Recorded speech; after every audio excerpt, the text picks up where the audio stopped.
Cuộc đời vô thường, thân người hết sức mong manh dễ mất. Chỉ một hơi thở dừng lại không tiếp nối, thì dù muốn hối cải tu sửa cũng không còn kịp nữa.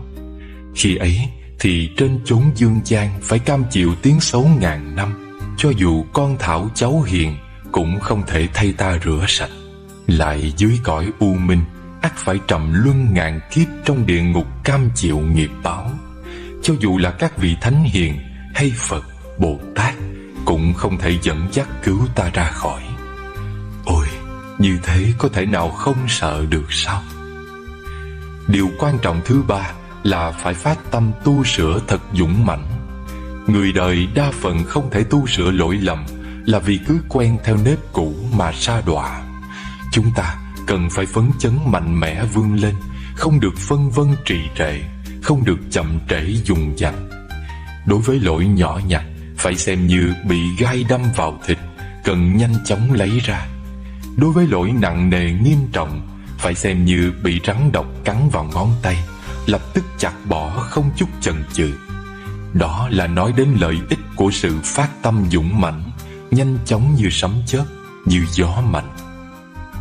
Phát khởi đầy đủ 3 tâm niệm như trên, biết khổ thẹn, biết sợ sệt lỗi lầm và quyết tâm tu sửa thật dũng mãnh, thì mỗi khi mắc phải lỗi lầm liền sửa đổi được ngay.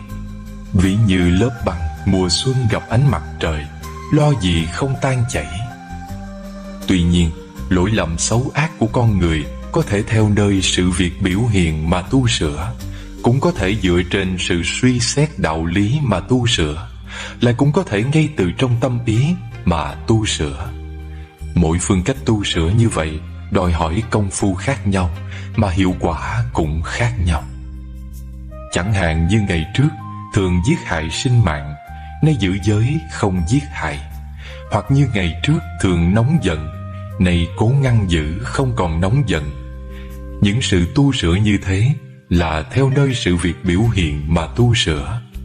Tu sửa theo cách như vậy là cố sức kiềm chế sự việc đã biểu lộ ra bên ngoài, nên thật hết sức khó khăn. Nhưng cội gốc của những lỗi lầm ấy rốt cuộc vẫn còn nguyên đó, trừ bỏ nơi này lại nảy sinh nơi khác. Thật không phải phương cách đốt ráo để tu sửa triệt để mọi lỗi lầm. Người khéo léo hơn trong việc tu sửa lỗi lầm thì khi sự việc còn chưa biểu lộ ra bên ngoài, đã sớm suy xét đạo lý của sự việc ấy. Chẳng hạn như đối với việc giết hại sinh mạng, liền suy xét theo đạo lý rằng trời đất luôn có đức hiếu sinh, muôn loài đều tham sống sợ chết. Này ta giết hại loài vật để nuôi dưỡng thân mình, làm sao có thể tự thấy an ổn trong lòng. Hơn nữa, con vật bị giết kia đã bị đâm chém cắt xẻo, rồi lại bị cho vào nồi nước sôi chảo dầu nóng, đau đớn thống khổ thấu tận xương tủy. Ta lại dùng thân xác nó để nuôi dưỡng mình, dẫu có bày ra thành trăm món ngon lạ, ăn qua khỏi miệng cũng đều tiêu mất. Trong khi đó, chỉ cần canh rau đơn sơ cũng đủ no bụng. Vì sao phải giết hại sinh mạng của muôn loài, làm tổn hại đến phước đức của mình? Lại suy xét đến việc hết thảy muôn loài có máu thịt, khí chất, cũng đều có linh tính, tri giác. Đã có linh tính, tri giác, thì đối với loài người chúng ta cũng là cùng một bản thể. Này tự thân ta đã không thể tu tập thành bậc chí tôn chí đức, để muôn loài phải tôn kính, gần gũi, nương cậy ta, lẽ nào lại còn xuống tay giết hại sinh mạng của chúng, khiến chúng phải đem lòng oán hận, căm thù ta, không sao nói hết. Suy xét được thấu đáo những điều như thế, thì khi nhìn thấy món ăn do giết hại mà có, ắt phải hết sức đau lòng, không thể nào nuốt trôi qua khỏi cổ. Hoặc như trước đây vốn thường nóng giận, liền suy xét rằng đối với người có chỗ cư xử kém cỏi chẳng bằng ta, xét về tình thì nên khởi lòng thương xót họ mới đúng. Đối với người làm việc trái lý lẽ xúc phạm ta, thì đó là sai trái của họ, nào có liên quan gì đến ta. Nghĩ như thế thì thấy thật không có gì để giận dữ cả. Lại suy xét rằng trong thiên hạ chẳng có bậc hào kiệt nào lại tự mãn, luôn cho mình là đúng, cũng không có học thuyết nào dạy ta oán ghét người khác. Công hạnh có điều chưa đạt được, đều là do phước đức tự thân ta chưa tu tập đúng mức, chưa đủ cảm hóa người khác. Ta cần phải lấy những điều đó để tự phản tỉnh, suy xét về bản thân mình. Như vậy thì khi có người đến phỉ báng làm nhục, liền xem đó như sự cọ xát, rèn luyện giúp đá thô thành ngọc quý. Như thế ắt phải vui mừng đón nhận, làm sao có thể nổi giận. Hơn thế nữa, nếu ta bị phỉ báng mà không nổi giận, thì những lời xúc phạm ấy, dù có nhiều đến đâu, cũng chỉ như kẻ đốt lửa giữa khoảng không, rốt cuộc cũng phải tự liệm tắt. Bằng như nghe lời phỉ báng mà nổi giận, thì cho dù hết lòng khéo léo biện bạch, cũng chẳng khác nào con tầm mùa xuân nhả tơ làm kén, ngày càng tự trói chặt lấy chính mình. Như vậy, sự nóng giận chẳng những là vô ích, mà còn gây hại nữa. Đối với hết thảy những lỗi lầm xấu ác khác, cũng đều dựa theo đạo lý mà suy xét như thế. Nếu sự suy xét đạo lý đã được rõ ràng sáng tỏ, thì mọi lỗi lầm xấu ác đều sẽ tự chấm dứt. Thế nào là tu sửa lỗi lầm ngay từ trong tâm? Đó là tự xét rằng lỗi lầm xấu ác của con người có vô số nguyên nhân, nhưng hết thảy đều do tâm tạo tác. Nếu trong tâm mình an nhiên bất động, thì lỗi lầm dựa vào đâu mà sinh khởi? Người tu học phương pháp sửa lỗi này đối với những lỗi lầm xấu ác như háo sắc, tham danh, tham tiền của, dễ nóng giận, vân vân, không cần thiết phải truy đuổi tìm kiếm đối trị từng loại. Chỉ cần một lòng chuyên chú làm thiện, lúc nào cũng duy trì ý niệm chân chánh, thì bao nhiêu ý niệm tà vậy xấu ác sẽ tự nhiên không thể khởi lên làm ô nhiễm. Ví như khi mặt trời rực sáng giữa không trung, các loại yêu ma quỷ quái thảy đều trốn mất. Đây là phương pháp sửa lỗi chân truyền tinh tế nhất. Mọi lỗi lầm đều do tâm tạo tác, nên cũng do nơi tâm mà sửa đổi. Ví như việc đốn trừ loại cây độc, phải trực tiếp chặt phá ngay vào gốc rễ, đâu cần phải đốn tỉa từng cành nhánh, ngắt bỏ từng chiếc lá. Nói chung thì phương pháp đối trị lỗi lầm ngay từ trong tâm là vượt trội và hiệu quả hơn hết. Đang khi tu tập giữ tâm thanh tịnh, nếu trong tâm vừa khởi động niệm xấu ác, liền tức thời rõ biết rồi thì niệm xấu ác đó liền tự nhiên không còn nữa. Bằng như chưa đủ sức để tu tập theo phương pháp trị tâm, thì nên dùng phương pháp suy xét rõ ràng theo đạo lý để trừ bỏ lỗi lầm. Nếu vẫn chưa đủ sức dùng phương pháp suy lý, thì nên dùng phương pháp đối trị theo sự việc sai trái đã biểu hiện. Nếu như sử dụng phương pháp trị tâm cao nhất, đồng thời kèm theo những phương pháp còn lại, như vậy cũng chẳng có gì sai lầm. Nhưng nếu chỉ biết sử dụng những phương pháp kém hiệu quả mà không biết đến phương pháp vượt trội hơn, thì thật là khờ dại. Cho nên khi phát nguyện sửa đổi lỗi lầm xấu ác, thì giữa nơi sáng rõ nên cầu được bạn tốt nhắc nhở, ở chỗ u tối khuất lấp nên nguyện có quỷ thần soi xét chứng minh. Hết lòng sám hối những tội lỗi đã qua, ngày đêm không chút giải đãi buông lung, trải qua 1 tuần, 2 tuần, cho đến 1 tháng, 2 tháng, 3 tháng, ắt phải có hiệu quả ứng nghiệm. Chẳng hạn như cảm thấy tinh thần điềm nhiên, thư thái khoáng đạt, hoặc cảm thấy như trí tuệ khai mở, hốt nhiên sáng suốt, hoặc có những lúc rơi vào cảnh rối ren phiền nhiễu, nhưng cảm xúc, suy nghĩ đều suốt thông không vướng mắc, hoặc có những lúc gặp kẻ oán thù nhưng có thể bình tâm đổi giận làm vui, hoặc mơ thấy nôn mửa ra vật đen tối, hoặc mộng thấy các bậc hiền thánh ngày trước hiện đến dắt dẫn ân cần, hoặc mơ thấy mình đi lại nhẹ nhàng trên hư không, hoặc mộng thấy những thứ như cờ phướng, lòng quý, đủ mọi cảnh tượng thù thắng tốt đẹp. Hết thảy những điều như thế đều là biểu hiện của việc đã dứt trừ được lỗi lầm xấu ác.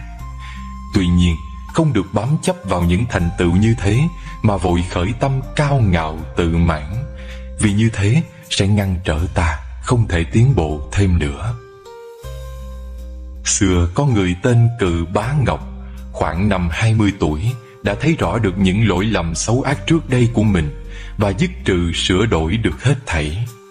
Sang đến năm 21 tuổi mới biết những sự hối cải trước đây của mình thật ra vẫn chưa dứt hết được lỗi lầm. Sang năm 22 tuổi thì ông nhìn lại năm 21 tuổi, quan sát những việc đã qua như trong giấc mộng, lại tiếp tục sửa lỗi. Cứ như thế năm này sang năm khác, ông vẫn kiên trì tuần tự sửa lỗi. Cho đến năm 50 tuổi vẫn còn nhìn lại, thấy được lỗi lầm của năm 49 tuổi. Việc học sửa lỗi của người xưa là như thế. Chúng ta đều là những kẻ phàm tục tầm thường. Những điều lỗi lầm xấu ác tích tụ dày đầy không kể xiết. Thế mà khi nhìn lại những việc đã qua, lại thường chẳng thấy được lỗi lầm chi cả. Ấy là bởi tâm mê muội nên mắt bị che mờ. Tuy nhiên, con người khi lỗi lầm xấu ác quá sâu nặng cũng có những biểu hiện có thể thấy được, chẳng hạn như tinh thần u ám, bế tắc, nói trước quên sau, hoặc không duyên cớ gì nhưng trong tâm vẫn thường phiền não bực dọc, hoặc đối diện với người hiền lương quân tử thì cảm thấy hổ thẹn ngượng ngùng, hoặc được nghe những lời bàn luận chân chánh nhưng lại không vui thích, hoặc thường bị rơi vào cảnh làm ơn mắc oán, hoặc đêm nằm mộng thấy những chuyện điên đảo trái nghịch. Nếu nặng nề quá, có thể sinh ra nói năng lộn xộn, tâm thần bất định. Hết thảy những điều như vậy đều là biểu hiện của việc làm xấu ác. Nếu thấy có một trong những biểu hiện như thế thì phải lập tức phát tâm mạnh mẽ phấn chấn, quyết lòng dứt bỏ lỗi cũ, dựng xây đời mới. Mong sao người nghe, người đọc hiểu đúng được những điều như trên để không tự dối mình.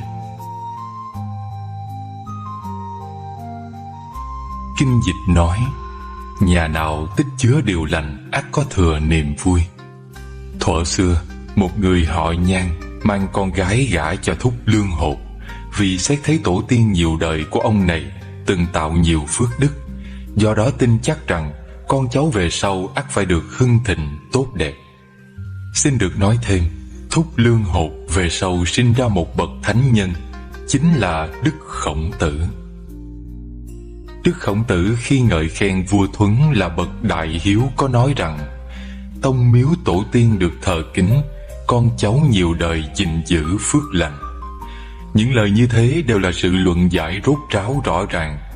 Nay ta lại thử đem những chuyện có thật đã qua để chứng minh cho lập luận này. Quan thiếu sư họ Dương, tên Vinh, quê ở huyện Kiến Ninh. Huyện này nay thuộc tỉnh Phúc Kiến. Tổ tiên nhiều đời làm nghề chèo thuyền đưa người sang sông để sinh sống. Gặp lúc trời mưa lâu, nước sông suối dâng cao, dòng chảy rất xiết, cuốn trôi cả những vùng dân cư.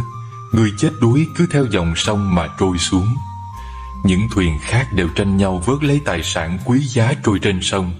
Chỉ riêng ông cố và ông nội của thiếu sư, hai người đều hết sức lo việc cứu người, hoàn toàn không vớt lấy một chút tài vật nào. Người trong làng đều cười chê họ là ngu dại. Đến khi cha của thiếu sư ra đời, gia đình dần dần khá giả lên. Bỗng có vị thần hóa hình thành một đạo nhân đến bảo người nhà rằng: tổ phụ các người có âm đức lớn, con cháu sẽ được giàu có vinh hiển, nên cải táng mộ tổ phụ vào chỗ đất này. Nói rồi chỉ cho một chỗ đất. Người nhà y theo chỉ dẫn của đạo nhân mà cải táng. Chỗ ấy sau này các thầy địa lý đều gọi là Gò Bạch Thố. Về sau sinh ra thiếu sư, còn nhỏ tuổi đã thi cử đỗ đạt, làm quan tước vị lên đến tam công. Ông cố và ông nội của thiếu sư đều được triều đình truy tặng quan tước như vậy. Con cháu về sau đều được hưng thịnh tốt đẹp, cho đến nay vẫn còn nhiều người hiền đức.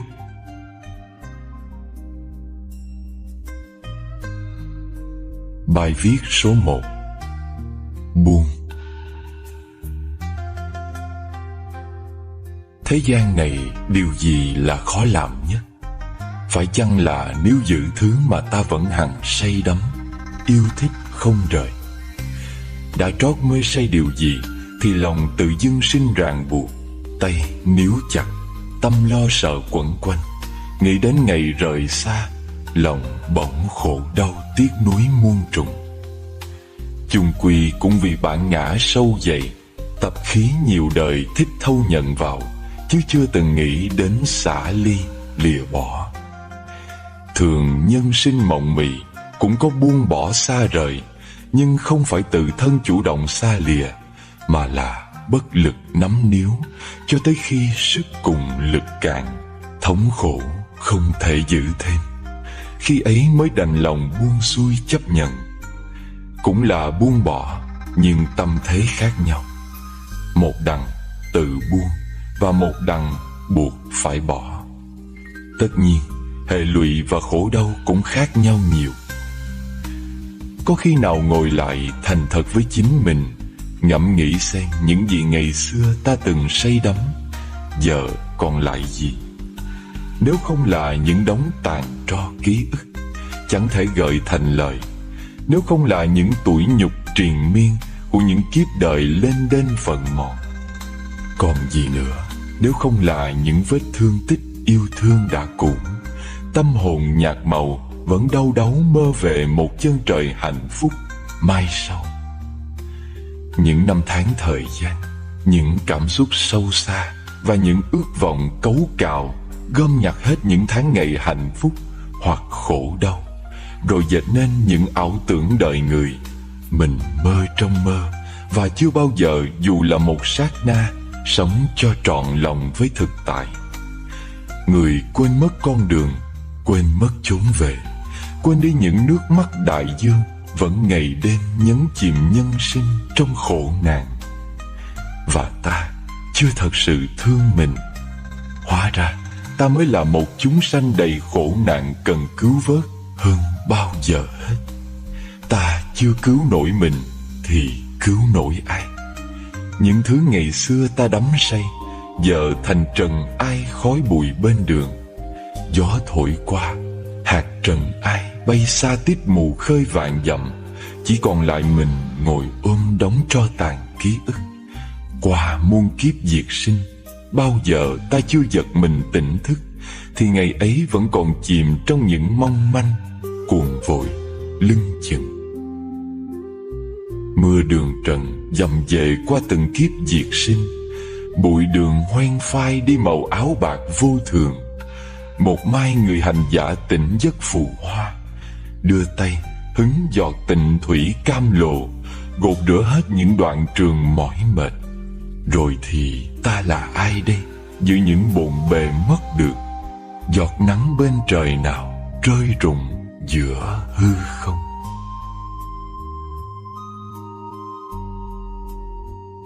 Bài viết số 2: Bình yên trong giây phút này, ở đây. Đã hơn một lần tự mình vấn hoặc, đợi chờ có còn là niềm hạnh phúc khi thân ở đây, mà tâm thổn thức hướng đến một chốn xa nào. Lề lối tư duy bạc màu sờn rách, ngày mai sẽ ổn, hoặc ngày mai mọi thứ sẽ tốt đẹp thôi, là một lối tư duy thiếu trách nhiệm, chênh vênh và phụ thuộc vào định mệnh luận, được nuôi dưỡng trên cơ sở một cái tôi yếu mềm, đáng thương và đầy tự phụ. Ai đã từng chờ một người nơi xa mới biết nhung nhớ cấu cào bình an nhiều bao nhiêu, và ai đang mong một ngày mai tương lai tốt đẹp mới hiểu được những vết hằn sâu thất vọng, chán chường ngao ngán giường nào. Ấy vậy mà chúng ta lại vẫn thích hy vọng, đợi chờ, ngây thơ đặt mình vào trò chơi sinh mệnh, được mất có không, như một cách tìm cầu sự cứu rỗi, niềm an ủi vỗ về, cơ hồ như ru ngủ mình cho qua những ngày tháng khổ đau mộng mị. Ngày mai có chắc sẽ tốt đẹp hơn, hay ngày càng tồi tệ hơn, khổ đau nhiều hơn như thế? Nếu không thể chắc được ngày mai sẽ xảy đến chuyện gì, thì sao không sống hết lòng và bao dung với hiện tại? Đừng chờ tới ngày mai, phải ổn ngay bây giờ, vì chúng ta đang sống trong chính những giây phút hiện tại, giây phút đẹp thiên thu. Đẹp là vì duy nhất, thiên thu vì ta đã có mặt và sống đẹp và trọn vẹn với chính mình. Dù hiện tại có đang ngập ngụa trong vũng lầy của lo sợ, đau thương, thì hãy nhớ rằng đây không phải là điểm cuối cùng hay sự kết thúc. Mọi thứ đến đi không hề vô cớ. Khổ đau, mất mát chẳng phải đã dạy cho ta rất nhiều bài học làm người sao?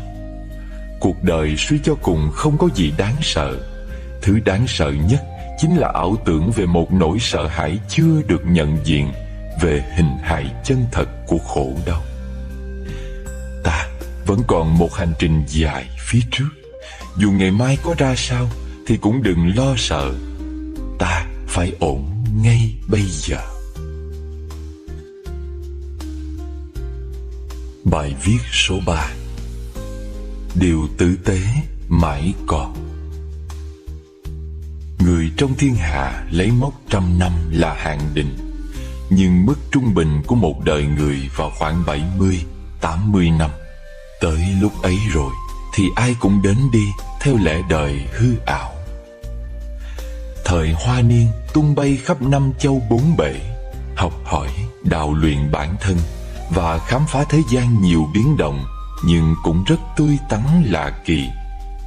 Đến lúc trung niên bắt đầu học cách dừng lại, chiêm nghiệm lẽ vi diệu của cuộc đời, nội tâm hướng vào trong và bắt đầu sống hòa hợp với vũ trụ, nhân sinh.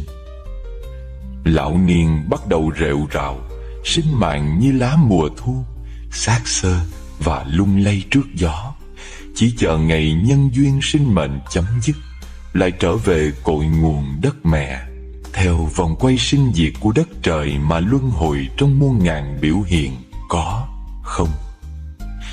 Tâm thái lúc giờ đây đã học được cách dần buông bỏ mong cầu. Đôi bàn tay bắt đầu biết cho đi những gì đã từng chấp thủ. Vào lúc 7, 8, 90 ấy, trên đầu già thật rồi, vô thường lão tử không còn gửi thư thăm hỏi, mà đã đến ôm sát cạnh bên. Hãy thử ngẫm vào giây phút ra đi ấy, những người ta đã yêu thương, những ai đã từng thù hận, những điều trân quý, những thứ phấn đấu cả đời đạt được, rồi có nghĩa lý gì không? Đứng một bên bất lực mà nhìn lại xác thân tứ đại của mình đang nằm lạnh lùng kia, cùng những người quen biết vây quanh, từ sâu trong tâm khảm họ đang khóc thương hay trách móc. Vào phút giây ấy, thứ mà người ta nhớ đến nhau nhất là gì nếu không là sự tử tế? Một đời duyên phận, 5 tháng bình yên, hạnh phúc sẽ chia cùng nhau trên một đoạn đường ân nghĩa. Nếu ai đó khóc thương cho sự ra đi của mình, thì ít nhất với họ, mình đã sống tốt đẹp. Giá trị cả đời người đong đo bằng những điều mà người ta đã làm cho người khác và sự cống hiến dành cho cuộc đời này. Ta đã làm gì để giúp đỡ và cứu vớt được cho ai? Hay chỉ là mang đến khổ đau, bức bách và ác cảm cho kẻ khác? Có những người tuy đang sống giữa cuộc đời này, nhưng khi ai đó chỉ nghe đến tên thôi đã người giật mình sợ hãi, thấy dáng hình tim họ lập tức nhói đau. Để cho đến cơ sự này, đến đi của ta cũng chẳng còn ý nghĩa. Mấy mươi năm chỉ là tồn tại, chứ chưa thực sự sống đúng nghĩa sinh mệnh con người. Ra đi, dù là trong tình thương thanh thản hay trong sự hối tiếc dày vò, tất cả tùy thuộc vào nhân sinh đối đãi, phương cách mà người ta chọn lựa thương nhau. Một đời sống tận tụy dâng tặng yêu thương, sự tiếp nối bao giờ cũng lấp lánh và sáng ngời, dù có đi đến cõi giới nào chăng nữa. Bình yên đến trong mỗi sớm mai, an lành đi trong từng chiều tối. Bài viết số 4. Người cũ trả cũ, ký ức cũng nhạt nhòa. Sai lầm lớn nhất của chúng ta là nếu giữ quá nhiều ký ức khổ đau và nhớ những sai lầm thuộc về quá khứ. Ai đi ngang qua cõi sinh tử này cũng chất lên mình bao buồn thương khổ hận. Nếu cõi nhân sinh không hỉ nộ ái ố ưu sầu, thì hẳn ta bà đã hóa thành đất thiện cõi tình. Ngẩng đầu nhìn xuân thu, thời gian đã trôi đi biền biệt. Người cũ ngày xưa cũng mấy bận cách biệt tương phùng. Vừa mới gặp nhau, chớp mắt một cái đã thành người cũ. Gió lay hoa rụng, chẳng thể hạn định sớm chiều. Lòng người đổi thay, cớ gì lòng sinh sầu muộn. Người ta hay ví nhân sinh như một tách trà, đậm nhạt tùy duyên đối đãi. Trà xanh nước tịnh, tâm lặng mới thấy được lý thiện. Lá trà qua bao cơn nắng trận mưa, hấp thụ linh khí linh thiêng của trời đất mà kết thành tinh chất. Chịu sự đau đớn khổ cực, từ cắt xẻ rang xay nhào nặng mới nên hình.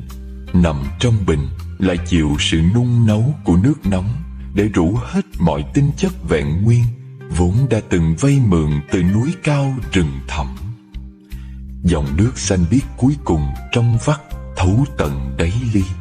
Hương trà ngát hương bốc lên cúng dường 3000 thế giới. Vị trà đậm đặc tinh khôi tiếp tục luân chuyển đi vào huyết quản, đánh thức chân tâm tinh anh, tỉnh thức nhiệm màu. Cái hay của lá trà là cho đi và không lưu giữ. Cho đi hương vị tỉnh thức sự đời, không lưu giữ lại những ký ức kiếp người dù tươi đẹp hay nhiều buồn tủi. Cả một vòng đời mộc mạc giản đơn, hương thơm bay cao, còn xác thân khi hết duyên bỏ lại đời chẳng vướng bận. Trà đã cũ, ký ức cũng nhạt nhòa. Cái gì cần buông xuống thì nên buông xuống. Nhớ nhiều chấp nhiều chỉ làm chướng ngại cho hạnh phúc khởi sinh. Thế nên dân gian mới truyền nhau về bát canh mạnh bà, về một thứ vong tình tửu. Uống cạn một vốc tửu vong tình, nhân gian có thể rũ bỏ hết mọi ký ức khổ đau mà sống một đời tái sinh trong thanh thản. Trà không thể làm người ta quên đi quá khứ, nhưng lại giúp ta thức tỉnh hiện thực sống động đời mình. Sống tỉnh thức với khổ đau, âu cũng là một loại hưởng thụ cao xa trong nhà Phật. Ta không cần vong tình tửu để tìm quên. Cái ta cần là sự thức tỉnh như vị của thiền trà mang lại. Thiền ngữ có câu: thủy cấp bất nguyệt lưu. Ánh trăng sáng tỏa in bóng xuống dòng sông. Dòng nước dù có cuồn cuộn chảy trôi, nhưng cũng không thể làm trôi bóng trăng đi được. Tìm ánh trăng của đời mình, luyến tiếc gì những thứ của ngày xưa. Người đã cũ không thể lưu giữ, trà đã cũ chẳng thể đậm thêm. Ký ức buồn đau rồi cũng chỉ là ký ức. Bên cửa thiền, hoa rơi hòa vào ánh trăng vàng óng ánh. Bây giờ và nơi đây, người cũ, trà cũ, ký ức cũng nhạt nhòa. Bài viết số 5: trải hoa hồng trên mỗi bước chân đi. Hãy kể ra xem, đã bao nhiêu lần chúng ta phải kìm nén những giọt nước mắt để đi qua những tháng ngày khổ đau, tuyệt vọng. Nếu một ngày mọi thứ dường như quay lưng lại với chúng ta, khi bầu trời không còn trong xanh và những đôi mắt thế gian nhìn ta không còn độ lượng, con đường có đóng lại và ta có nên tiếp tục bước đi?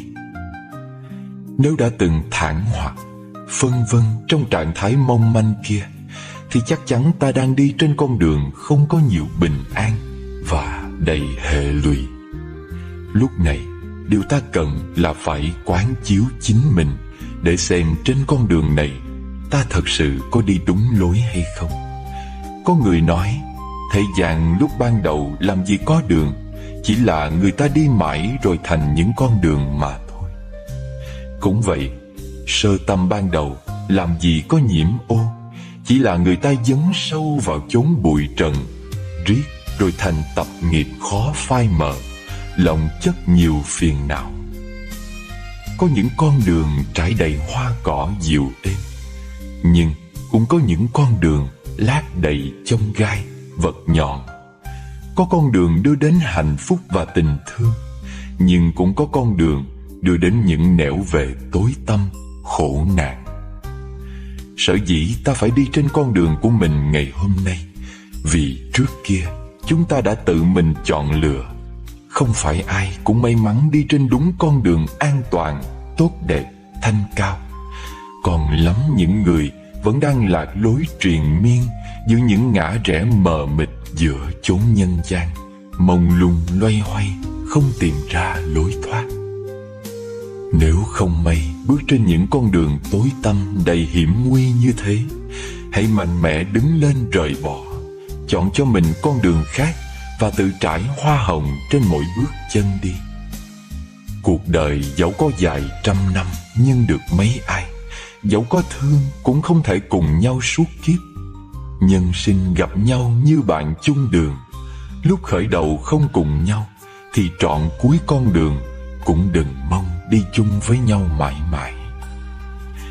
Trên những hành trình tìm về cội nguồn của ánh sáng, bạn có thể quá mệt mỏi với những phù phiếm thị phi, với những não phiền danh lợi hơn thua của những trái tim đóng chặt, đôi tay nhân gian kìm siết trong những định kiến hẹp hòi.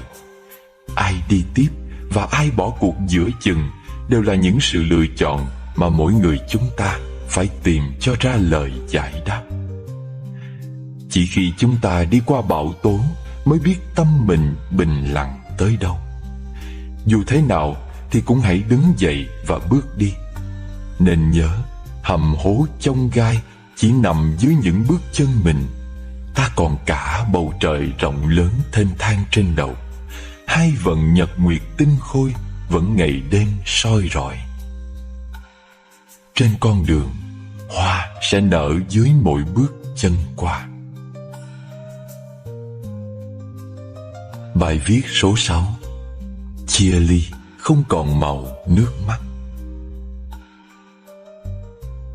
Gom nhặt hết tất cả nước mắt trong nhân gian vì chia ly, đủ làm trôi cả đại địa. Lượm lặt hết tất cả tiếc thương trong chốn hồng trần, đủ trám đầy cả khoảng không vũ trụ. Thế mới thường nghe, ba cõi biển khổ không có chốn tận cùng. Nước mắt nhân gian chẳng đặng dừng, vì từng phút giây trôi qua, mỗi chúng sanh chưa bao giờ chịu tỉnh ngộ. Ai đã từng yêu thương thật nhiều mới cảm khái được phiền não nhân gian.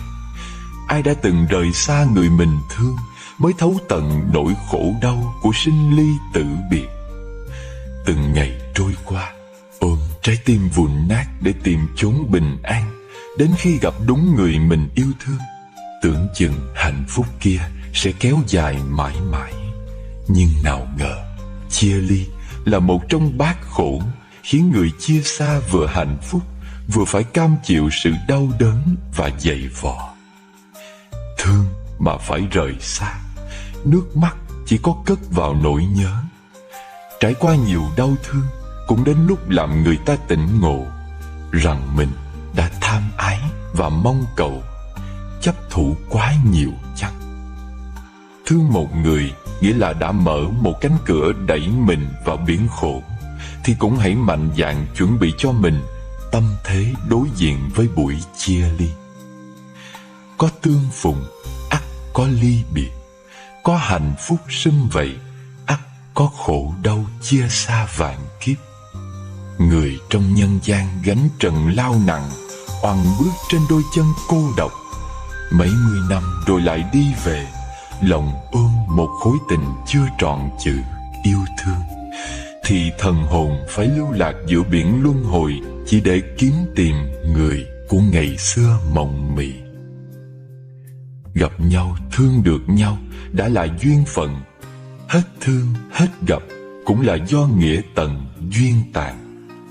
Thuần theo sắp đặt của nhân quả duyên khởi nghìn đời, còn hơn là dằn vặt trăm năm đau khổ vì một lời ước hẹn. Cuộc chia ly sẽ không còn màu nước mắt nếu người đi và kẻ ở chấp nhận buông tay. Cái gì của hôm qua, nếu để nó vẫn là ngày hôm qua, thì bình an và hạnh phúc. Ngày hôm nay và ngày mai vẫn sẽ đẹp, vì không bị dĩ vãng nhạt nhòa làm cho hoen ố. Chia ly không còn màu nước mắt, chia ly cũng chỉ là chia ly. Đến đi chớ có bận lòng. Bài viết số 7. Bài học từ khổ đau. Tổn thương vì một ai đó cũng có nghĩa là chấp nhận cho những sai lầm của họ dày xéo lên sự tĩnh lặng và bình an của tâm mình. Khi chọn thương một người xa lạ, chính mình đã mở cánh cửa cuộc đời cho họ bước vào, thì cũng hãy dũng cảm đứng lên mà mời họ ra khỏi tâm trí mình khi có quá nhiều thương tích, khổ đau. Yêu một người không có nghĩa là phải cam chịu và thỏa hiệp với khổ đau do họ mang lại. Thương yêu là cùng nhau hàn gắn vết thương và có thể khiến cho những ký ức khổ đau thăng hoa lên thành hạnh phúc chân thực. Nếu người mà mình chọn lựa đi cùng nhau có thể dành hết tất cả yêu thương để bù đắp lại tất cả những thiệt thòi mất mát trong những tháng năm qua, thì nên biết rằng mình đã gặp đúng người cần gặp. Mỗi người có thể có một chuẩn mực riêng để lựa chọn người thương cho mình, nhưng dẫu sao, bên cạnh một người có thể mang lại cho ta cảm giác bình an, quý giá hơn nhiều cho những tâm hồn cần được yêu thương, che chở giữa một cuộc đời vốn có quá nhiều bão tố phong ba. Khổ đau chẳng ai muốn có, nhưng nó lại là lẽ thật của cuộc đời. Càng sợ hãi trốn tránh khổ đau thì ta lại càng dễ gặp. Đi qua những ngày tháng khổ đau để học thêm những bài học lớn của đời người. Khổ đau là người thầy dạy ta biết thế nào là hạnh phúc chân thực. Bước qua một nỗi khổ niềm đau, chân trời tự do lại thênh thang rộng thêm một đội. Tha thứ được cho một thương tích của người, đường luân hồi lại lùi xa một đoạn. Khổ đau bây giờ có thể làm cho tim chúng ta bươm rách, nhưng sau này khi đi qua quay đầu nhìn lại, có khi mình phải cúi đầu cảm tạ những nỗi khổ niềm đau. Có lần mình đã từng nói, nỗi buồn nào cũng đẹp, khổ đau nào cũng đều dạy bài học từ bi. Nếu mình đã thấu hiểu khổ đau là như thế nào, thì chắc chắn mình sẽ không còn muốn gây ra những khổ đau như thế cho một ai khác nữa. Đó gọi là bởi vì thấu hiểu cho nên từ bi. Và này người thương, hiện tại dầu cho đang sống trong khổ đau nhiều thế nào đi nữa, đừng sợ hãi, cứ hết lòng quán chiếu bản chất chân thật của khổ đau. Khi đã học đủ bài học về khổ đau, chúng sẽ tự rời xa để nhường chỗ cho hạnh phúc bình an có mặt. Dù đau, nhưng em cũng phải đứng lên và bước tiếp. Chân trời cao rộng phía trên, tinh khôi và trạm nhiên, tình thương vị tha vẫn còn tràn đầy nơi ấy. Bài viết số 8. Rồi ta sẽ bình yên. Như một chiếc lắc đồng hồ, cuối cùng rồi cũng trở về với trạng thái tĩnh lặng.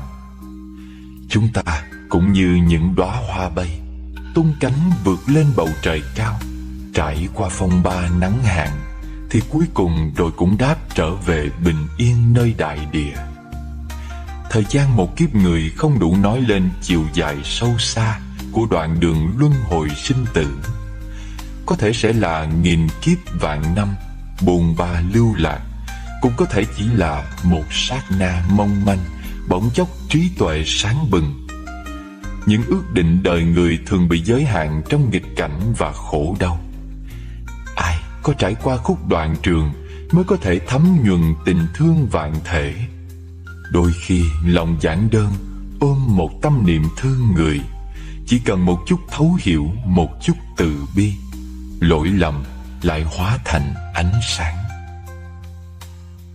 Khổ đau ai ai cũng e ngại, dục lạc cố cản cũng lại lao vào. Người chỉ muốn phần an yên, phần đắng cay chẳng ai thay ta nhận lãnh. Ước vọng bình yên vốn dĩ chẳng khó tìm, chỉ cần lòng người chịu buông bỏ, không tranh đoạt, không mong cầu, không nắm giữ, không tạo tác. Vô sự tại đây rỗng rang có mặt. Đâu cần phải ngửa mặt kêu trời xanh, cúi đầu tìm bậc quý nhân cứu nạn. Lâm vào nguy khó, chân dẫm đạp khổ đau cũng là để cho ta trải nghiệm cái cảm giác đoạn trường mà ta vì vô minh đã từng gây ra cho chúng sanh suốt bao năm, dù là vô tình hay hữu ý. Không có nỗi khổ đau nào giống nỗi khổ đau nào. Mỗi đoạn đường sinh tử lại chất chứa thêm nhiều bài học trải nghiệm khác nhau, cốt để cho trí tuệ lớn thêm, đậm sâu cùng năm tháng. Thế gian có bao nhiêu chúng sanh, thì hồng trần có bấy nhiêu trải nghiệm. Ngụp lặng trong biển khổ nhân gian là nơi bắt đầu đoạn hành trình trải nghiệm của riêng mỗi người, nhằm tìm ra cho mình bản chất chân thực vẹn nguyên của tạo hóa. Cuộc đời một con người như một đồ thị hàm số, tung hoành lên xuống theo các ẩn số cao thấp ngắn dài. Giao điểm nông cạn hay thâm sâu thì cuối cùng cũng đi ngược trở về gốc chân không ban đầu của thực tánh. Khổ đau không đáng lo sợ, quan trọng là ta nhận ra được gì từ chính những nỗi khổ niềm đau và đứng lên chấp vá lại trái tim mình.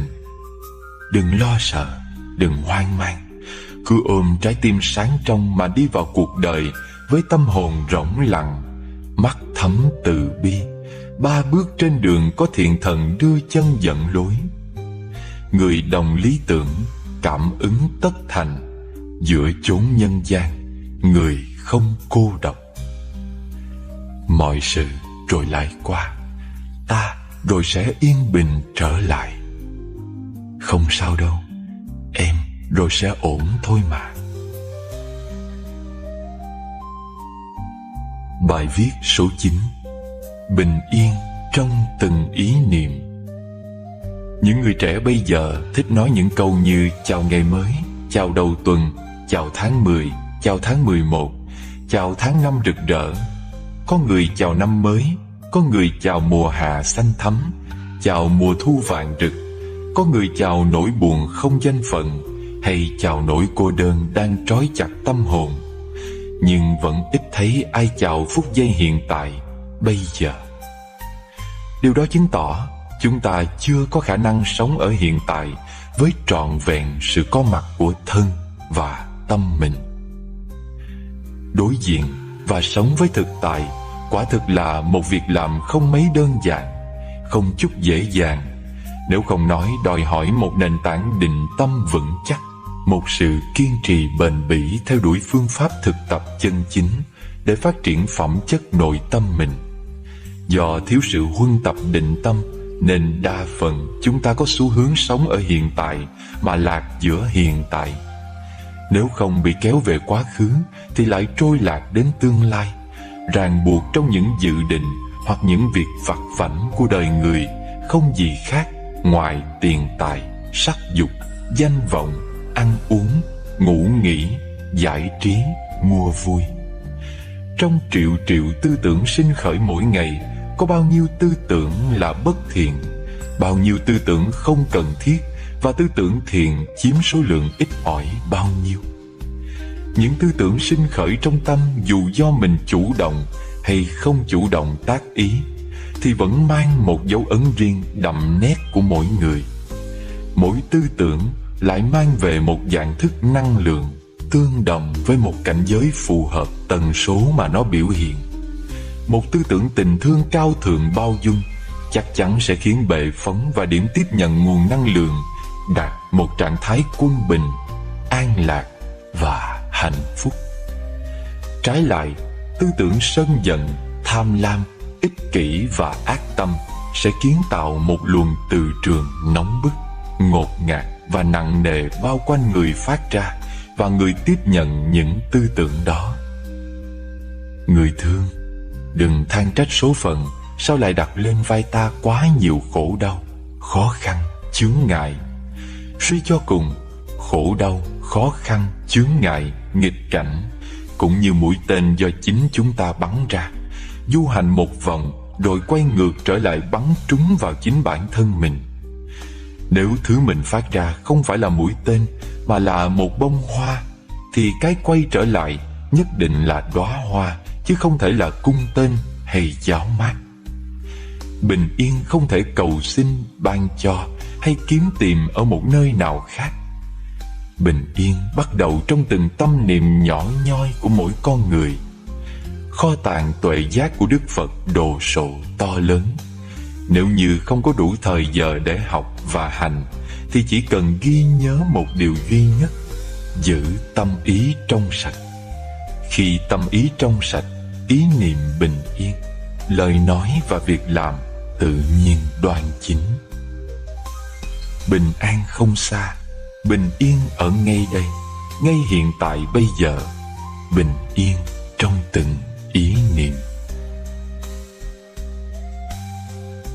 Bài viết số 10. Dừng lại chính là đạo đức. Thiên tai địch họa mang đến cho ta những nỗi sợ hãi, mất mát và khổ đau, nhưng cũng để lại cho ta những khoảng không thênh thang tự do dài vô tận. Người có thể mang đến những hạnh phúc ái ân, nhưng cũng để lại những vết thương đầy đoạn trường nghiệt ngã. Nếu đã trót mưu cầu hạnh phúc, thì cũng phải can đảm đón nhận những vết cấu cạo của biển khổ nhân gian. Chỉ muốn hưởng trái ngọt hoa thơm, thì những đắng cay khổ sầu, ai sẽ thay ta nhận lãnh đây? Lòng chỉ muốn đơn thuần hạnh phúc, nhưng tâm lại chối bỏ khổ đau. Thế chẳng phải mình đã quá tham lam vị kỷ sao? Một khi chấp nhận bước vào cuộc chơi, thì cũng hãy hiên ngang mà đối đầu với thử thách. Chấp nhận trôi nổi giữa chốn hồng trần, thì cũng bản lĩnh mà dẫm đạp lên những chướng ngại chông gai. Đời không cho ai cái gì tốt đẹp, vui vậy mà không để lại những tủi hờn, đau đớn. Muốn gót chân không lắm lên bùn đất, thì đừng cố chấp si mê mà bước vào vũng đời lầy lội tối tăm. Thích cảnh thanh tịnh an nhàn, thì tâm đừng chạy theo thị phi nơi trần cảnh. Qua một đêm dài lạnh giá, ngày mới nắng lên lại tươi đẹp rạng ngời. Người càng kinh qua nhiều khổ lụy trần lao, trái tim từ quan bao dung ngày càng thêm rộng lớn. Cổ kinh Đức Thế Tôn diễn bày về cực lạc, nơi được cho là không khổ toàn vui, hạnh phúc an lành theo thời gian tĩnh tại. Người nghe kinh lại mang ra so đo với thế giới khổ lụy chốn hồng trần, nhưng có lẽ đã quên rằng cõi giới bên kia là cõi giới của tâm thức vô tánh vô tác, không mong cầu, không đến cũng chẳng đi, thuần thiện oai nghi và tràn đầy chánh niệm. Cư dân bên đó có chạy theo ái dục hồng trần, tâm họ có ác ý cố tình ganh đua gây nhiều phiền lụy không? Người ta không có khổ đâu, vì tâm họ lúc nào cũng tràn ngập yêu thương chói sáng, không tham đắm giận hờn lung lạc si mê. Men theo lời kinh để thử xem một ngày chúng sanh bên Tây Phương sống phúc lạc như thế nào, tự khắc chúng ta sẽ nhận chân đâu là ngọn nguồn của hạnh phúc. Sáng hứng hoa đi khắp 10 phương dân cúng Phật, trưa về thọ thực thiền hành trong chánh niệm từ bi, chiều nghe thuyết giảng diệu pháp học kinh, tối đến lại chuyên cần nhiếp phục tâm mình vào định. Cả ngày sống trong giới định tuệ như thế, làm sao khổ đau có thể chen vào? Trong khi chúng sanh cõi ta bà, lòng chất nặng ưu tư, tâm không rong ruổi về tương lai, thì lại trôi dạt về những tiếc thương sầu đau của quá khứ. Tim người chật hẹp thiếu sự hiểu biết bao dung, Hành động khẩu ý thân tuôn trào trong dục vọng, tam độc dẫy đầy, lửa tình rực cháy, tự mình thiêu đốt, tự mình hủy hoại thân tâm.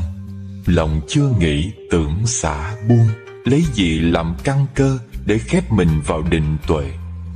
Cái gì cũng muốn có, nhưng duy nhất khổ đau thì lại tránh né, chẳng muốn đến với mình. Đạo lý này lấy đâu ra để thỏa mãn lòng người tham lam lạ lùng quái đản đây? Muốn hết khổ đau thì lòng đừng ôm quá nhiều mộng tưởng. Muốn giải thoát khỏi luân hồi thì lòng đừng chất chứa tham ái thiên thu.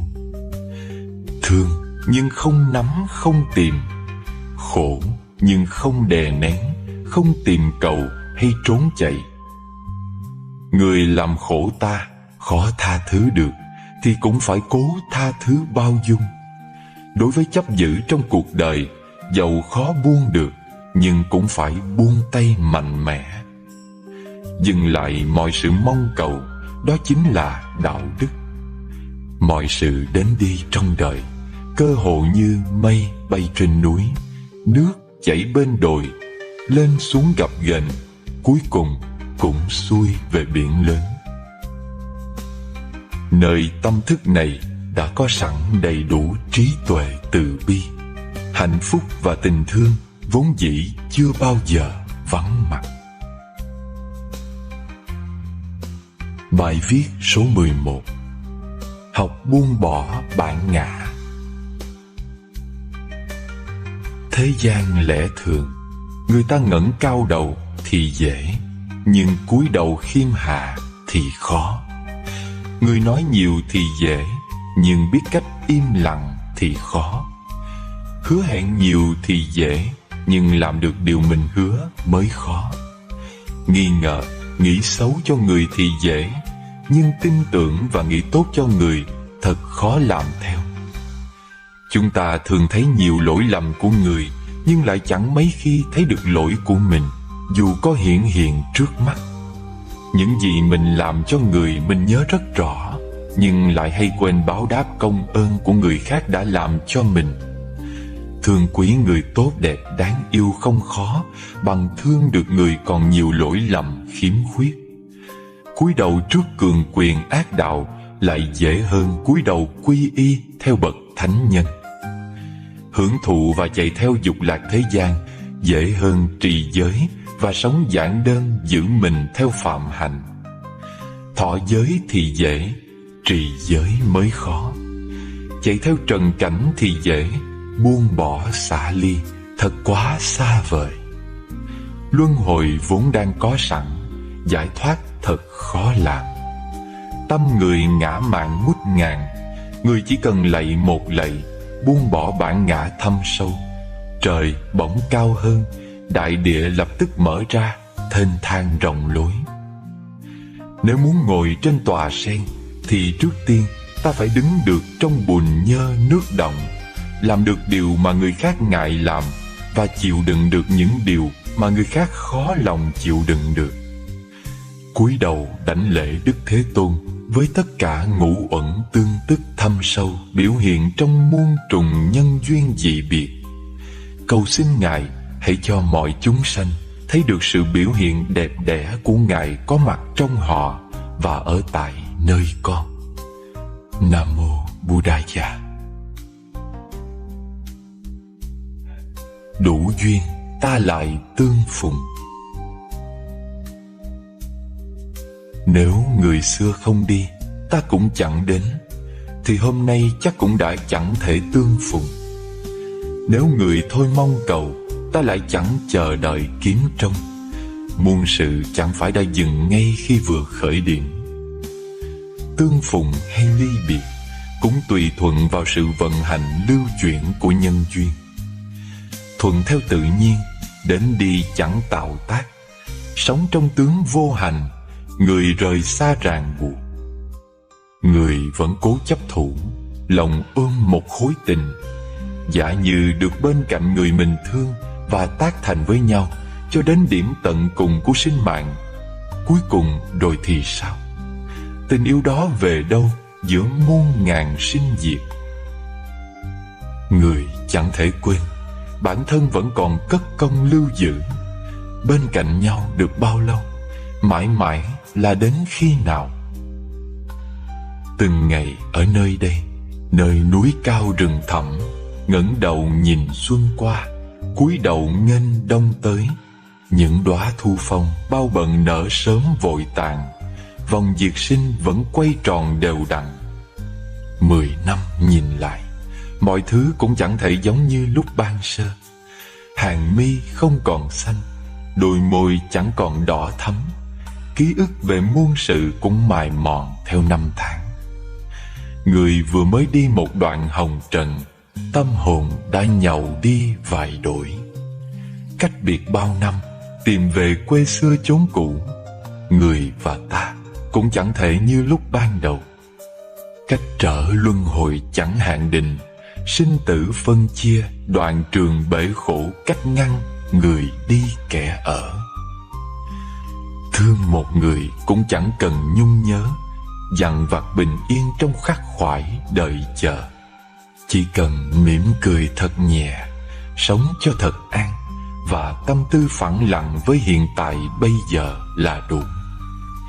Dù biểu hiện trong hình hài ngũ uẩn, tâm thế người vẫn có thể tự tại ung dung. Người tình lòng an, hiện tại thênh thang, hơi thở thiền bên tách trà, lòng không sao động. Rồi chúng ta sẽ lại gặp nhau vào một ngày yên tĩnh, tháng bình an, năm xinh tươi, tại một nơi hạnh phúc và tình thương chưa vắng mặt bao giờ. Đủ duyên, ta lại tương phùng.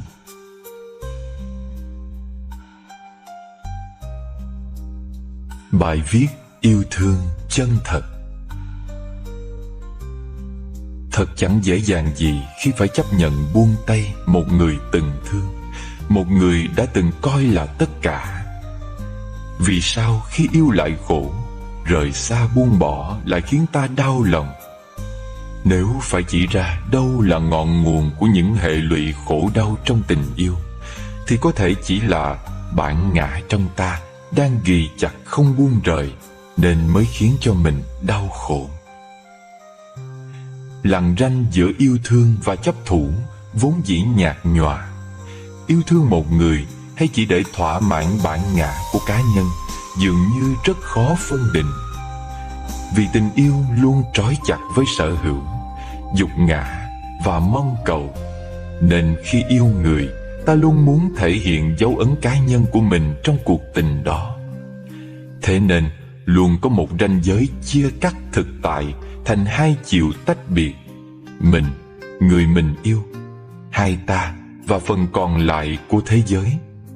Vì tình yêu mang dấu ấn của bản ngã cá nhân, nên nó có nhu cầu phải cất lên tiếng nói để thể hiện sự tồn tại của mình đối với thế giới, như một kiểu đánh dấu chủ quyền nhằm phân lập tính sở hữu cá nhân và sự công nhận của thế giới đối với chủ quyền mà mình đã xác lập. Trong khi đó, tình thương, hay còn được gọi với những cái tên khác như tình yêu phổ quát, universal love, tình yêu bản thể, tình yêu đại đồng, tình yêu chân ngã, không có nhu cầu thể hiện sự tồn tại của nó thông qua ngôn ngữ hay đòi hỏi chủ quyền. Như ánh nắng mặt trời chiếu soi thế giới, không hạn định, không phân biệt và không có nhu cầu đền đáp lại hay mong cầu. Thương chỉ đơn thuần là thương, và tình thương ấy luôn tỏa chiếu sáng soi, nuôi dưỡng, nâng đỡ trong sự lặng im tĩnh tại. Thấm đẫm trong tình thương yêu phổ quát này, người ta sẽ chẳng bao giờ lo lắng ghen tuông vì sợ bị chiếm đoạt, chẳng bất an vì nỗi sợ hãi mất mát thay lòng. Cả chủ thể thương yêu và đối tượng được thương không còn hiện hữu trong sự đối đãi nhị nguyên như cách mà người thế gian yêu thương từ trước. Những bậc vĩ nhân như Đức Phật, Đấng Christ hay những bậc giác ngộ khác đều yêu thương thế gian này bằng tình thương như thế. Nếu khi yêu thương ai mà có thể bật lên thành tiếng nên lời, thì tình yêu của chúng ta tự nhiên bị giới hạn. Khi chúng ta nói tôi yêu em hoặc tôi yêu anh, tình yêu của chúng ta đầu tiên mang dấu ấn của tự ngã tôi, sau đó là em hoặc anh, trong sự phân biệt ranh giới yêu thương với đối tượng mà chúng ta hướng tới. Chữ yêu nằm giữa tôi và em hoặc anh, nghĩa là tình thương của chúng ta bị kẹp chặt và giới hạn trong một khoảng không nhỏ bé chật chội giữa hai cá thể. Tình thương ấy không được tự do, thảnh thơi và bị hai cái ta ràng buộc. Trong không gian chật chội và bị ràng buộc bởi hai cái ta ấy, thì tình thương thế nào cũng bị va chạm, tổn thương.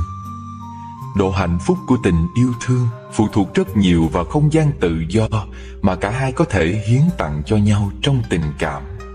Tu tập là hành trình vận động chuyển hóa và nâng tầm bản chất tình thương, cùng sự mở rộng phạm vi chấp thủ vào bản ngã của mỗi người khi yêu thương một ai khác. Đó là hành trình chuyển hóa từ tôi thành chúng ta, từ em hoặc anh thành mọi người, mọi loài, và cuối cùng tiến đến trạng thái cao tột của tình yêu phổ quát, xóa bỏ hoàn toàn cái thấy ta và người. Không còn tôi yêu em mà chỉ còn yêu. Một tình yêu thương đơn thuần, sáng trong và vắng lặng, không mong cầu, không chấp thủ. Yêu trong lời nói, thương trong lặng im. Nói càng nhiều, tình thương yêu càng trở nên nông cạn và hời hợt.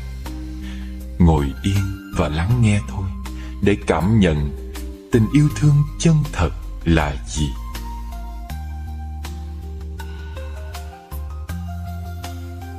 Có bao giờ bạn có những thắc mắc như thế này chưa? Vì đâu trời đất tồn tại lâu dài đến vậy? Là vì trời đất không tồn tại vì chính mình. Vì đâu ánh nắng mặt trời và không khí tồn tại lâu dài đến vậy?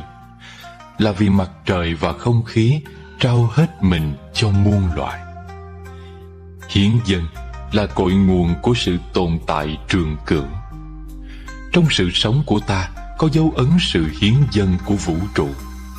Thế nên, để đền đáp cuộc đời, ta cũng cần học cách hiến dâng và dám hiến dâng cho người, cho đời.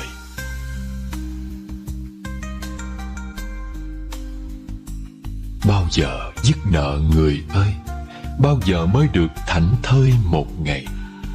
Vui gì cái cuộc trả vây, một vòng khép kín đọa đầy nhân sinh. Đầu dây mối nhờ do mình, ai người dứt nợ, ngắm nhìn bao la. Khi ngày chưa khép lại, sống ai tin tưởng mình, chớ nên lừa dối họ, hãy thật thà phân minh. Khi bước đời chênh vênh, ai chìa tay giúp đỡ, đừng vội quên hãy nhớ, thuở cơ hàng xót xa. Kẻ hết lòng thương ta, đừng cũ vong mới chuộng, lợi danh rồi gió cuốn, tấm chân tình vĩnh miên. Biển sống đời ngửa nghiêng, về ngồi yên tĩnh lặng, hết mưa rồi lại nắng, hận sầu thành an nhiên. Chớ buộc tràng chi thêm, giữa đường trần quán trọ, sống giữa lòng mưa gió, để thấm đời biển dâu. Khi tháng ngày qua mau, đừng dệt nhiều giấc mộng, ngưng thả mồi bắt bóng, cốt vẹn toàn hôm nay. Thế sự mãi vần xoay, bốn mùa thay sắc áo, mộng trùng trùng mộng ảo, mời tỉnh thức đông đầy. Khi đời chưa khép lại, hãy sống đúng bây giờ, đừng muộn màng sực tỉnh lúc đời vào cơn mơ. Chuyển hóa và trị liệu. Dòng sông cảm thọ. Cảm thọ đóng một vai trò rất quan trọng trong việc điều khiển mọi tư tưởng hoạt động của ta. Cảm thọ như một dòng sông, trong đó mỗi một cảm thọ là một giọt nước. Giọt nước này nương vào giọt nước kia để tạo ra một dòng sông. Chúng ta có thể ngồi trên bờ sông để quan sát và nhận diện từng cảm thọ một khi chúng xuất hiện, trôi nổi rồi mất hút. Có 3 loại cảm thọ dễ chịu, cảm thọ khó chịu và cảm thọ trung tính. Khi có một cảm thọ khó chịu, ta có khuynh hướng muốn xua đuổi nó. Tốt hơn hết, ta nên trở về với hơi thở chánh niệm và quan sát một cách lặng lẽ để thấy rõ nó hơn. Thở vào, tôi biết có một cảm thọ khó chịu trong tôi. Thở ra, tôi biết có một cảm thọ khó chịu trong tôi. Gọi đúng tên bản chất và nguyên do của một cảm thọ như là giận, buồn, vui hay hạnh phúc giúp ta nhận diện nó một cách rõ ràng và sâu sắc. Ta có thể dùng hơi thở để tiếp xúc với những cảm thọ và chấp nhận sự hiện diện của chúng. Nếu hơi thở ta nhẹ nhàng, êm ái, kết quả của sự tập hơi thở ý thức, thân tâm ta nhờ đó cũng trở nên nhẹ nhàng, trong sáng, tĩnh lặng, và cảm thọ ta cũng vậy. Ta phải biết quan sát những cảm thọ với óc không phân biệt. Ta biết là cảm thọ không phải ở ngoài ta, mà cảm thọ chính là ta chính là cảm thọ. Ta không để cảm thọ làm ta chìm đắm hay hốt hoảng, mà ta cũng không hất hủi nó. Không hắt hủi hay bám víu là thái độ buông xả của người hành thiền. Nếu biết săn sóc một cách nhẹ nhàng và ưu ái những cảm thọ khó chịu, ta có thể chuyển hóa chúng thành những năng lượng lành mạnh, có khả năng nuôi dưỡng chúng ta. Bằng phương pháp quan sát và nhận diện, ta có thể được soi sáng bởi những cảm thọ khó chịu. Chúng sẽ giúp ta hiểu nhiều về chính chúng ta và về xã hội ta đang sống. Đập gối để trút cái giận. Biểu lộ cái giận không phải luôn luôn là một điều tốt. Khi để nó phát hiện và duy trì nó là ta đã càng làm cho hạt giống giận mạnh hơn lên trong tiềm thức của ta. Biểu lộ sự giận dữ của người làm ta giận có thể gây nhiều đổ vỡ. Có những người chọn cách đập gối để trút cái giận ra ngoài. Họ vào phòng đóng kín cửa lại và trút tất cả cơn giận dữ vào cái gối bằng cách đập nó túi bụi. Có người cho rằng làm như vậy là tiếp xúc với cái giận. Tôi thì không nghĩ như vậy. Làm như vậy cũng không phải là tiếp xúc với cái gối. Nếu mình hiểu cái gối là gì, mình sẽ không đánh đập nó túi bụi như vậy. Có điều sau khi đập gối một lúc thì ta mệt đừ và cảm thấy đỡ tức tối hơn. Nhưng thực ra căn nguyên cái giận vẫn còn nằm y nguyên trong ta. Sau khi ăn uống no nê, sức lực ta trở lại. Và lúc đó nếu có ai tưới tẩm hạt giống giận ấy trong ta, cơn giận sẽ bộc phát lại ngay, và ta lại phải đi tìm cái gối để cho đỡ khổ. Cho nên cách đập gối cho đỡ giận chỉ làm ta nguôi ngoai trong chốc lát, chứ không làm ta hết giận thật sự. Và ta phải nhìn sâu vào cơn giận, tìm hiểu nó tận gốc rễ. Nếu không thì hạt giống của cái giận sẽ mọc trở lại rất nhanh. Trong đời sống hàng ngày, nếu ta chuyên tâm gieo trồng cho thật nhiều hạt giống tốt lành, những hạt giống này sẽ chăm sóc cho hạt giống giận của ta và dần dần chuyển hóa nó mà ta không cần phải cố gắng nhiều. Chánh niệm của ta như mặt trời rọi ánh sáng lên mọi thứ. Mặt trời có vẻ không làm gì nhiều, thế mà khi cây cối được ánh sáng mặt trời chiếu soi là chuyển đổi không ngừng.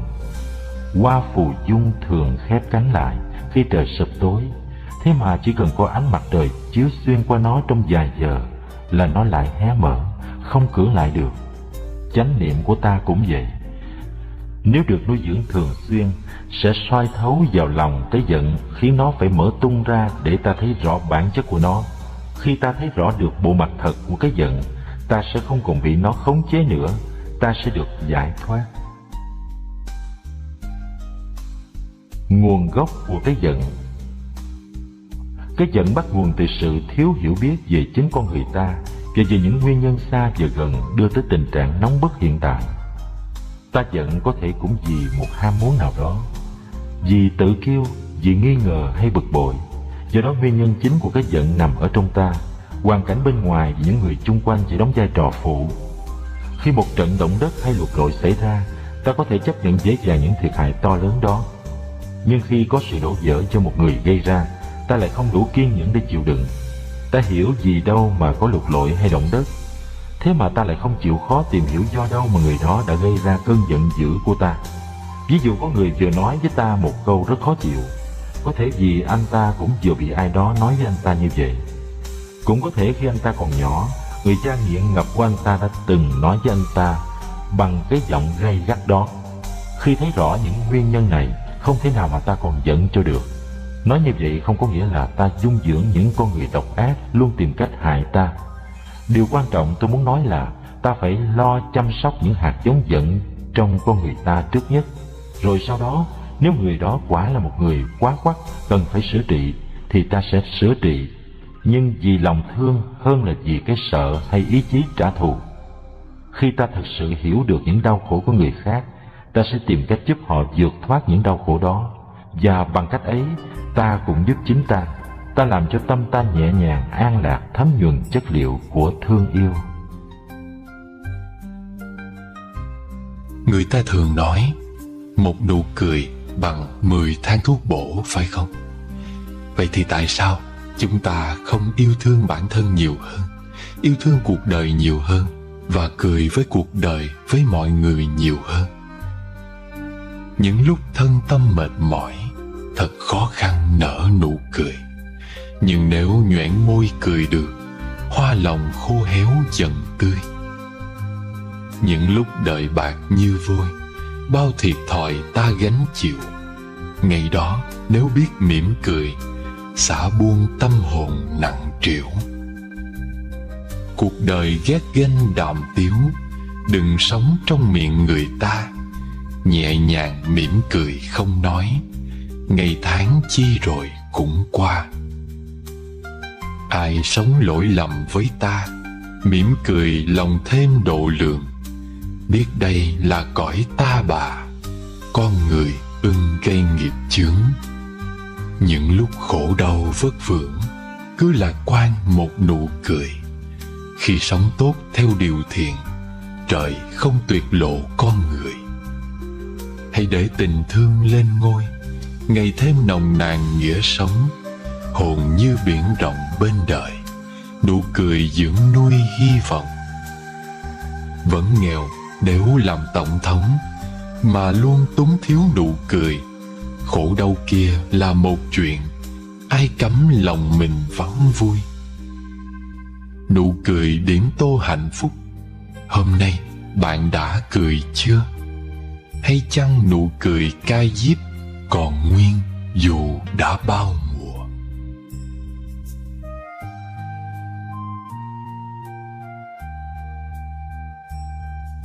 Trong cuộc sống này, sự thành thật, sự lương thiện luôn luôn là một điều tối cần thiết cho mỗi người chúng ta. Sự lương thiện là vầng trăng sáng nơi tâm hồn mỗi người. Vầng trăng thiện lương có thể chiếu sáng bầu trời tinh thần, cảm hóa và thay đổi tâm hồn tất cả những ai đi dưới ánh sáng của nó. Thiện niệm là một hạt giống, thiện tâm là một bông hoa, thiện hạnh là một trái ngọt. Mỗi người sinh ra đều mang theo hạt giống thiện lương. Nếu hạt giống ấy được chăm sóc, tưới tẩm mỗi ngày, thì sẽ có thể trở thành một cây xanh to lớn. Nhưng cũng có người làm mất hạt giống này, vì vậy mà dần thành người lạnh lẽo, thờ ơ. Lại có người làm bẩn hạt giống đó, vì vậy mà dần thành người nhẫn tâm, tàn ác. Không có người nào chẳng cần lương thiện, cũng chẳng có ai là không thể được cảm hóa bởi lòng thiện lương của con người. Ngay cả những trái tim cứng như sắt thép, lạnh lùng như băng, thì một lúc nào đó cũng sẽ vì một chút thiện lương mà trở nên mềm mại, ấm nóng. Hành thiện chẳng phải là gửi tiền trong ngân hàng. Người thiện thực sự không quan tâm tới tiền lợi, tiền lãi. Cảnh giới cao nhất của lương thiện là không để ý tới kết quả và sự báo đáp cho những việc thiện của mình. Thường soi bóng bên dòng sông tâm niệm, nếu ta cười, ánh hiện nụ cười ta. Cùng thế ấy luôn sống đời hướng thiện, vững tin mai hạnh phúc lại trao quà.